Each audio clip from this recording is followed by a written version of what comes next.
Welcome, Robert. I want to begin by saying that you have had three near-death experiences. And let's begin with the first. I understand that you were driving and you had a car accident, right? Yes, I had a single car accident. I had dropped my wife at the time off at the airport, and it was dusk, and I was heading back home through a kind of a not very familiar neighborhood. I expected all the streets to go straight because most of the ones I knew did, but this one had a little jog in it. And to tell you how long ago it was, I had a malfunction with my cassette player. So my Oh, cassette tape yeah. got eaten by my car player, right?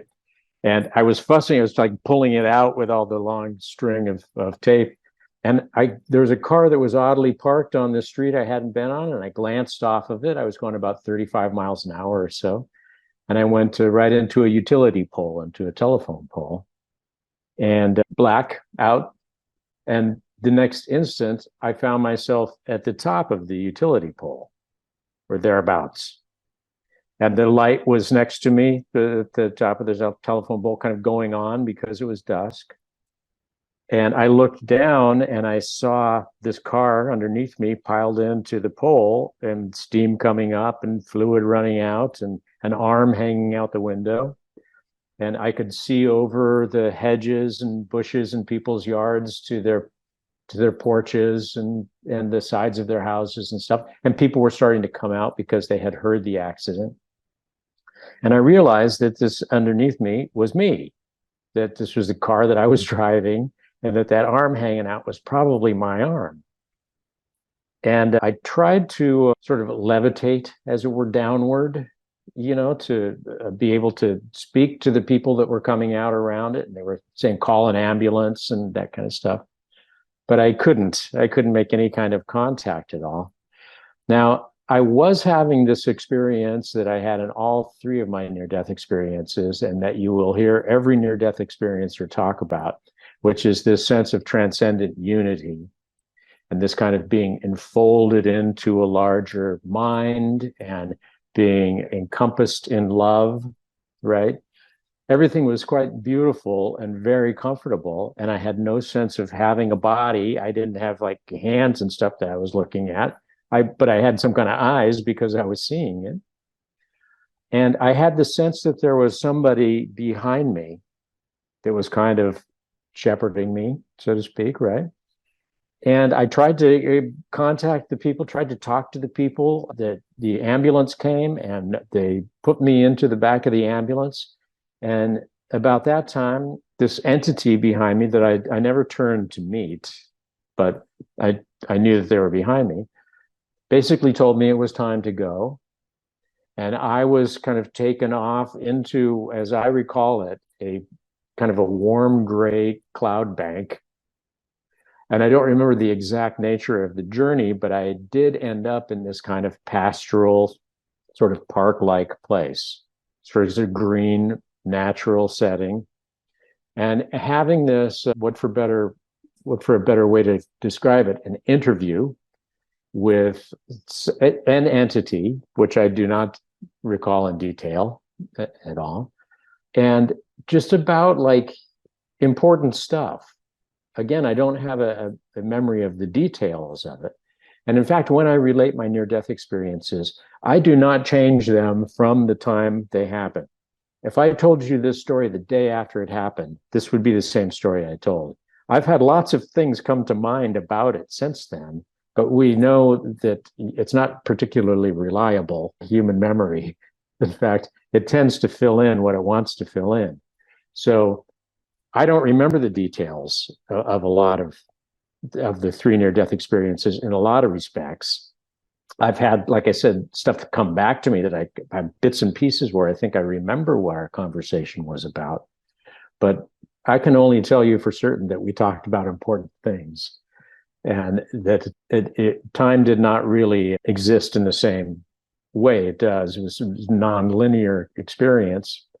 But I did come back into consciousness in a hospital room about 20 hours later or so. And so that was the first near-death experience, to which I attribute this lesson of spiritual perspective, I left my body. I could see the material plane. I was perfectly fine. In fact, I was better than ever in many ways. But I was detached from the physicality of this life and recognized that I was an energetic spiritual being at that point. And I can carry that on into this life. And in the book that we talked about a little bit, How to Get to Heaven Without Really Dying, my second book, I go into that in the chapters under the perspective heading. The spiritual perspective is the lesson of that out of body experience, they call it. So that's the first one. Okay, so after you had this first near-death experience, did you notice any change in your life? Were you now all of a sudden more interested in spiritual things or not yet? Well, I had always been to a respect given to spiritual interests without really even knowing about it so much. As a kid, I fell under the tutelage of a kung fu teacher who gave lessons in a small town outside of San Diego in his garage when I was from 14 to 22 or so. I did that and had meditation introduced to me and a lot of sort of Eastern thinking introduced to me. There was kind of a history of well, ghosts, UFOs, things like that in my family. There was a little bit of that kind of going on all the time. So I was open to all of that. I was not raised in a church. I had no formal religious training at all. So I think I was always kind of seeking something along those lines. And as a result, had this kind of spirituality going underlying things. But I was pretty successful and busy and not long married at that time in my life. And I tried to tell people, including my wife at the time, about the experience. But nobody was really that interested in it. It wasn't as big a deal as it is now. There weren't very many people that were talking about such things. And when it wasn't met with anything but sort of raised eyebrows, I just kind of dropped it and went on living. And I didn't have any kind of use of the explicit spirituality that I had gotten from that until many years later. Really, it was after my third near-death experience that I started to live that way. You have defined your second near-death experience as a lesson of presence. Why is that? Well, and excuse me, and can you tell us about this second near-death experience? How did it happen? Sure, yeah. In that one, I had basically, I had left my first marriage. I had witnessed my aunt's death. I was at her bedside. That was a profound spiritual experience for me that kind of knocked me out of my tracks in a way. My first wife and I had traveled around the world for a year, and we went to almost exclusively kind of spiritual places, cathedrals, and explored the Mayan underworld and looked for tiki in the South Pacific and, all this kind of ruins and stuff like that. And after that marriage broke up, I ended up living a nocturnal lifestyle in Manhattan in New York City. It's very self-destructive. And as a result, I had this kind of collapse where I fell out on the floor of my apartment after a substance-related situation. And the room filled in with a bright white cloud. I lost sensation from the neck down. I was laying on the floor. I couldn't move. My girlfriend at the time was there, and she faded out. She was obscured by this brilliant white cloud that I was in. And once again, I had this sensation that there was someone behind me who then directed me to look into a certain part of this kind of cloud, which I related to the brilliant white illuminated cloud that you see outside of your airplane window when you're taking off sometimes, and the sun's hitting the clouds, and it's just this white, illuminated radiance kind of. And when I looked in this one direction, then this kind of opening occurred, that sort of drew me into it like a box of time, so to speak, and showed to me these scenes from my life in great detail, and as though I were there, not like I was watching it on a screen, but like I was entering into this sort of unit of time, this box of time. And they were these instances where I had not been present. I had not noticed that I was injuring somebody with something that I was saying or doing, that I didn't notice that I was being given some great opportunity that for one reason or another I rejected, that kind of thing. So there were these moments of significance in my life that I skated over or somehow overlooked or wasn't present for. And with that, I kind of came back out of it slowly because I could hear my girlfriend's voice started to come in through. And the whole sort of circumstance started to fade somewhat. And I started to feel my body a little bit more. And then the room came through the cloud with my panicked girlfriend there in sort of a harsh, dark detail, and I was back in this world. But I had gotten embedded in me this sense of the importance of the moment and of each moment. And while I didn't specifically bring these things into my life yet at that point, I carried that with me into the changes that happened in my life after that. And it wasn't until after my third near-death experience that all of these things started to crystallize for me, and significant amounts of meditation too, I gotta say. So that was the second one, and that's why the second part of that book is about presence and about this living in the eternal moment, because wherever I was, when I was there, it was now, as it is now, always. That this is the moment in which we have an opportunity to do something with our lives. And it's always in this moment. We can plan for things, obviously, and work towards goals and the like, but nonetheless, it is what we're doing right now that is the most significant for how our lives are built or destroyed. Okay, yeah. Well, talking about your plans and the way we plan things, there was one night in which you were walking and you had plans, but you were assaulted and someone hit you and they almost killed you, or they killed you. That was your third near-death experience, right? Can you tell us Yes. about it? Mm-hmm. Yeah, each one of these was maybe 5 to 7 years apart. So it was over the 15 or 18 years or so that these happened. And yeah, I was still living in New York City for the most part, but I started to snowbird to a town in Arizona. And I met somebody there and we were going to get married. I was back in New York getting that part of my life settled. And I went out to Arizona and she was baking at home and it was Super Bowl Sunday. So I went and met some friends at a sports bar and we watched the Super Bowl. And when it was over, I went out to call my fiance, and I was just by a skinhead. It's what we call these big sort of neo-Nazi kind of kids with shaved heads and tattoos at the time. Not that many people had tattoos. This was in 1997, was my third near-death experience. And he assaulted me while I was on a payphone and reached in and hung up the phone, and I talked him down, and then he came back when I got back on the phone, and I made a tremendous mistake at that point because he was getting violent with me. I planted my back foot and I punched him right on the kisser, right on the chin. And he went over backwards, just boom, like a tree falling kind of.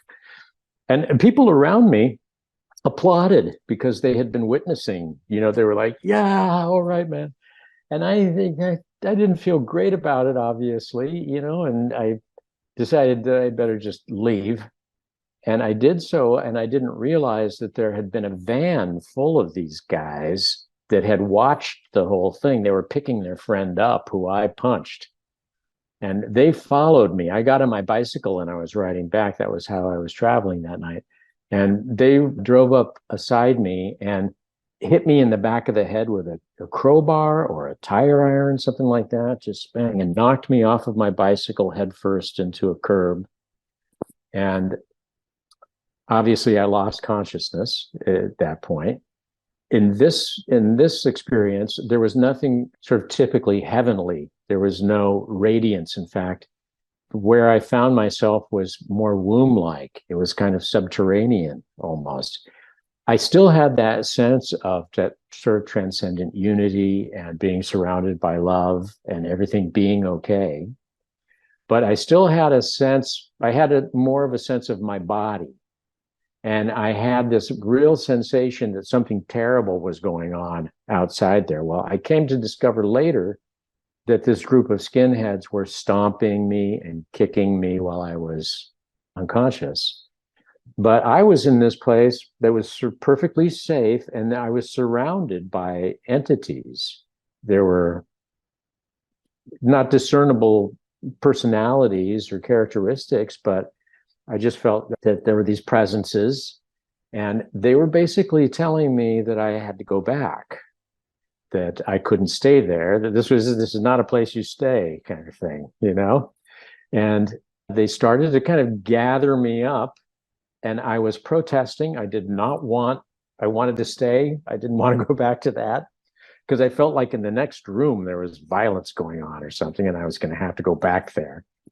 And as I recall it, there was a whole bunch of hands that just sort of pushed me through this kind of membrane, and I popped through it and opened my eyes, and I was laying flat on my back on the street, and there was an emergency medical worker over me who looked down and turned and said, "He's back." That's who he was working with, right? And that experience then took me a long time to recover from. I needed reconstructive surgery and stuff like that. It was pretty severe. It was my least favorite near-death experience, if one has to have such a thing, you know. And what I came back from that with was this sense of purpose, that I wasn't done. There was something I needed to do. There were like karmic circles that I needed to conclude in my life. There was something that I could do that other people couldn't, apparently. I had some kind of mission, as it were. And that was the third lesson, which I call the lesson of purpose. So we've got perspective, presence, and purpose. Those are the sections for my second book. And it still was not, I mean, call me hard-headed or stubborn or something. It still was not enough for me to really start living a life that was informed by these experiences. I had to come to a sort of a bottom in my life where nothing was really working very well for me. I was plenty successful materially. That was okay. That was not a problem for me. It never really had been. But nothing was aligning in my life at all. And I found myself back in Manhattan when 9/11 happened. And I was in downtown New York City, and I basically witnessed 9/11 and had this experience of, what I could only call a paranormal experience of sorts, of disembodied spirits. This sense that I was in this kind of tempest of disembodied spirits. And I thought, well, this is not normal. I don't think that most people are experiencing this way. And that settled in on me. I ended up getting a small cottage on the upper Delaware River and making more and more time for a meditation practice that I began, spending more time out of town all the time. And at 6 or 7 years of meditating, you see, I think I have, yeah, I can show you. This was the actual rock that I was on. If you can see that rock, that was my rock. I sat on that for years and then started to kind of spontaneously write about stuff. And that led to my first book and to the International Association for Near-Death Studies, like, discovered me and started asking me to come speak at things and stuff like that. So that whole part of my life happened then. I had become very deeply interested in different scriptures, in quantum physics, and philosophy of different kinds of philosophies and religions and the like. And I really started living a completely different kind of life that was totally informed by the crystallization of these three near-death experiences that I had really kind of avoided in my life. I'd really kind of suppressed that in my life. And then I began to embrace it and to write about it and to speak about it. And that was about 10 years ago. My first book is How to Survive Life and Death. That came out in 2014. So almost 10 years ago now that happened. So those are the three. So that was really interesting. Your story is really interesting. And I have a question for you. You described your three near-death experiences as being quite different from each other, right? So Yeah. could you elaborate on these differences and also in their similarities? Do you think there were consistent elements across all three experiences? Yeah, definitely. And because I joined this kind of community, I had no idea there was just such a large international community of near-death experiencers, right? And I discovered that with being invited to give presentations and at the book stuff, I got a publisher and then another publisher, and all that stuff happened out of the blue. But I've heard a lot of stories now. I've read a lot of stories. And I've had the three completely different things happen, different experiences happen. And it's led me to come to some ideas about what near-death experiences are. There are things across the board from culture to culture, and many near-death experiences are culturally exclusive. If you're a Christian from a certain part of the world, your near-death experience reflects that. If you're a Hindu, the same thing. They really are specifically tailored or custom made to each of us who have them. They're very rarely exactly the same, but they almost always include the sensation of pure love, of being enfolded in pure love, some form of radiant illumination, like I had in the cloud, or some people will see illuminative figures or entities. There's a sense of transcendent unity, of this kind of seamlessly being enfolded. I lost all my boundaries, and even my thinking was non-serial in these instances. So I was like part of a bigger hive mind, so to speak, like a larger consciousness. There's almost always some kind of karmic instruction in them. And then there's this renewal, this like being sent back, or being, the pattern of life writ large, that you're never actually dead, that you're changing forms, and you have to carry on into the next form, or be renewed into the next form, or returned back with a new life into your old life, into your human life, so to speak. Those are always the same, or always present across all the differing details, because there are a lot of, real specific experiences that people have about being in front of a forum or a quorum or a group that sits in judgment. Some people will see expansive heavenly landscapes with angels. Other people will have very kind of dark or small. Mine were rather pedestrian in a sense. They were fairly simple and straightforward as the experiences go. But my thinking is that we enter into a field of infinite potential. And then it reflects to us what we are bringing to it in much the same way this life does, right? Only in a more rudimentary and material way. And so it's kind of like that, the story of people being put into a very dark room to describe an elephant, and the one person feels the ear and says, oh, this is a big flat thing with hair on it. And the other person feels a leg and says, oh, it's like a tree. And the other person feels the trunk and says, oh, this is like an octopus or something, right?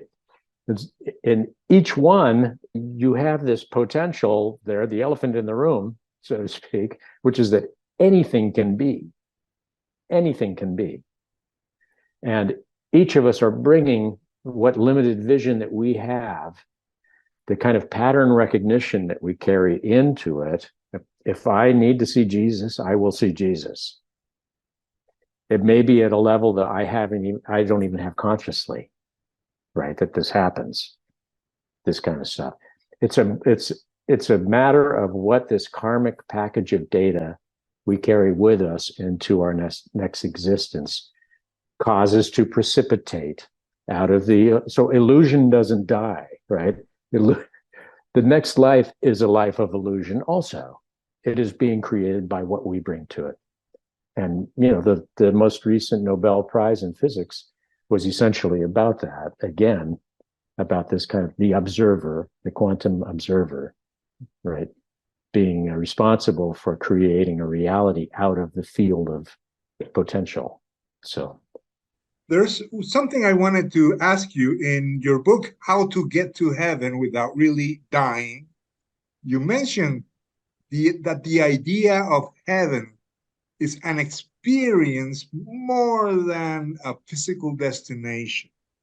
So how does this align with ancient teachings? I think it has to do with what Jesus said, and when John the Baptist, when he was announcing that the kingdom of heaven was near, he was probably announcing that.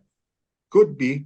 He could have that's in How to Get to Heaven Without Really Dying. One of the quotes that I use as inspiration is from the Gospel of Thomas, where Yeshua, this is the non-canonical Jesus, right? The Gnostic Jesus. He says the kingdom of heaven is spread across the earth, but men don't have eyes to see it. Now, is that gender specific? I don't know. It might be. Maybe women see it better than men. I suspect they do, actually. Well, but there you are. It's a state of being. Heaven is a state of being. And we all know that because we've all had a little piece of heaven, right? In this life, you might have terrible stuff going on. And then one day, something so beautiful happens that it just embraces you in the sense of transcendent unity and sort of blissful oneness, where love is suddenly envelops you entirely.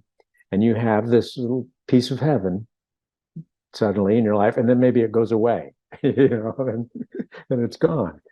But because of that, and this is what that book is dedicated to, we can experience what I experienced, the sensations I experienced on the other side, here and now, and in this very moment.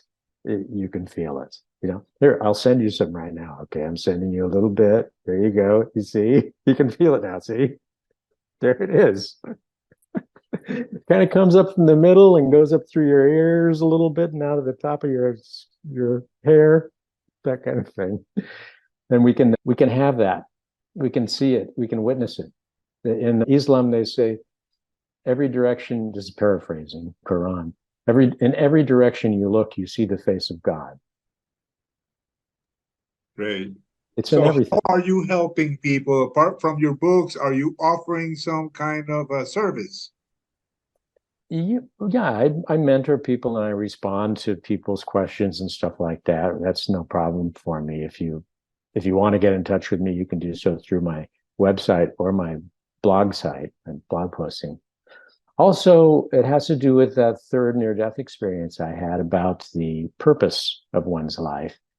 I had imagined for many years that I was sort of this James Bond-like character in kind of a big budget movie. I stride through the airport feeling special, or like everything is about me. So it's all quite important. I'm kind of the center of my own world, sort of thing. And after I got these repeated knocks on the head and setbacks in my life, relationships that failed and opportunities that went awry, things like that, these things that grounded me in humility for a change, then I was able to sort of realign myself to what is most important and realize that it's not a big budget James Bond movie. It's more like a handheld indie documentary, kind of thing. But what it does include is me having shown up for my estranged father in the last years of his life. Me being able to show up for my mother's bout with cancer in the last couple of years in a way that I had not been able to when I was living the high life in New York City. I was not present. And the recognition that there are these circles of life that we are asked to join in with and be a part of, be fully engaged in, and see them all the way through and around, right? And nobody else can do that. And there are things that people in your life want you to do, and they're hoping that you'll do.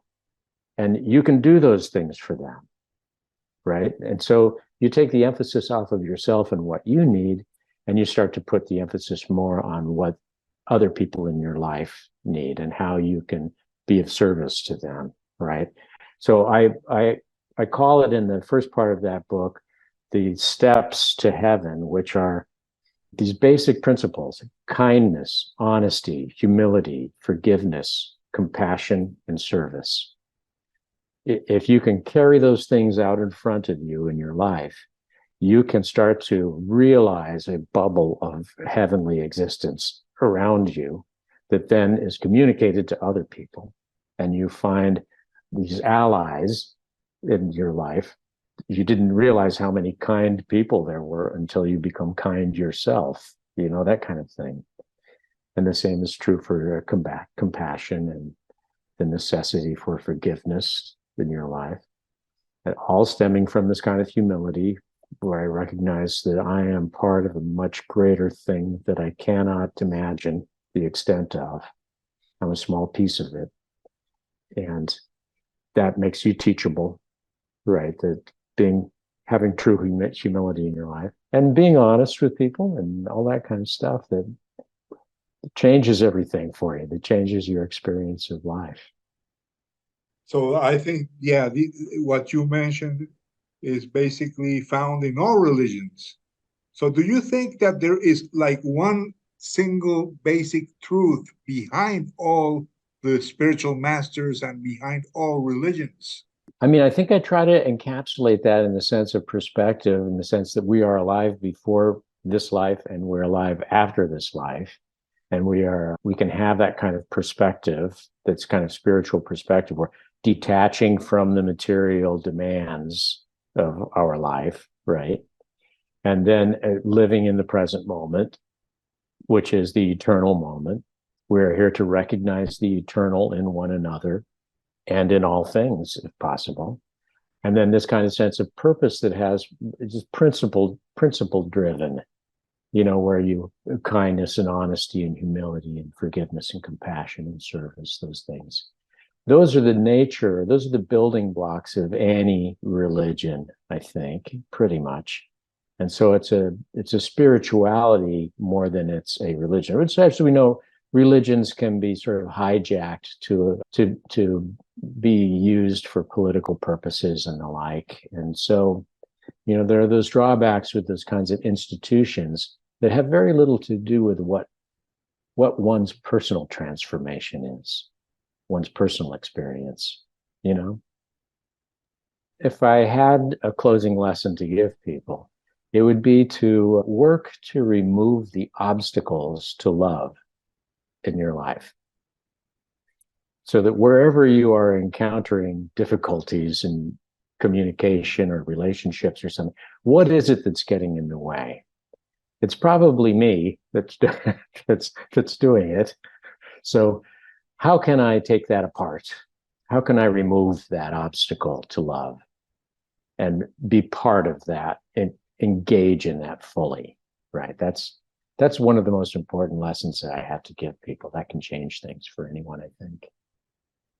Yeah, well, in your book, once again, and How to Get to Heaven Without Really Dying, you mentioned the concept of love as an expression of divine consciousness. So basically, God's love, this feeling of union, is what stands behind what we call God.